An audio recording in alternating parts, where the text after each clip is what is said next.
Deyirəm, adam ölməyə də qorxur. Qorxursan ki, öləsən, yaxınlarının, doğmalarının qəbir yeri almağa pul olmaya, qalasan ortada bastırmayalar. Bir ay bundan qabaq almışam 2000 manatı. Kimin pulu varsa qəbristanlıqda boş torpaq yeri alır. O restoranda oturanda deyirlər, pəncərənin qırağı bahadır. Burada da yolun qırağı bahadır, hə?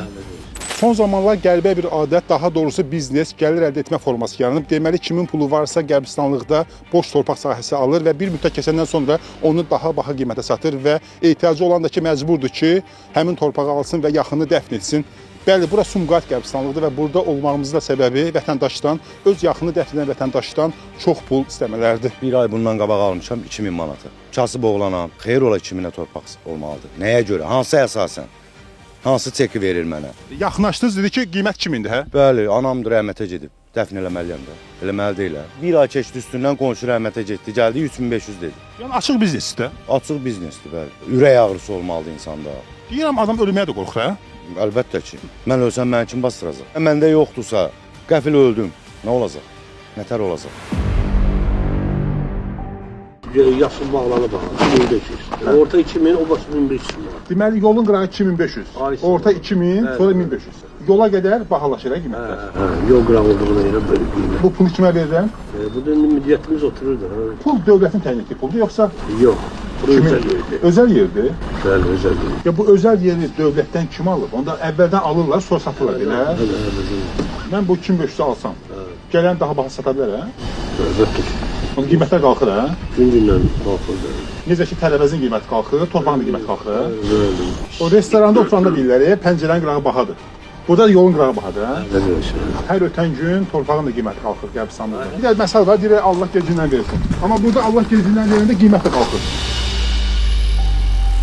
Dedilər, bu torpaq işinə burada siz baxırsınız. Bu torpaq sizin şəxsi torpaqdır? Bəli, Özəl torpaqda. bəli. Yəni siz bu torpağı kimdən almısınız? Aynen özəl lazımdır kimdən almışım. Bu torpaq sizin necə olub ki, mən sizə pul verib almaqsam, sonra kimsə gəlib mənə deməyəcək ki, çıx mənim torpağımdan. Araşdırılırsa bir o qədər dəfn olunub orada, bir o qədər alıb saxlayan var, deyən var onlara. Yəni bu torpağın sənədi sübutu var. Orada olmasa orada o boyda iş gedər. Mövcud qanunvericiliyə görə qəbristanlıq ərazilərin ayrı-ayrı fiziki və yaxud hüquqi şəxslərin mülkiyyətinə verilməsi, onların həmin ərazilərin satılması qanunda nəzərdə tutulmuşdur. Qəbristanlıqlar ümumi ictimai istifadə üçün nəzərdə tutulmuş ərazilərdir. Həmin torpaq sahələri dövlət və yaxud bələdiyyə tərəfindən ümumi istifadə üçün ayrılır və yalnız müraciət olunduğu halda ayrı-ayrı şəxslərə öz yaxın adamlarını dəfn etmək üçün təqdim olunur. Həmin ərazilərin saxlanması və idarə olunması yerli bələdiyyələrin nəzarətindədir. Həmin ərazilərin satılması, ümumiyyətlə satış məqsədləri üçün kimlərəsə təqdim olunması yol verilməzdir.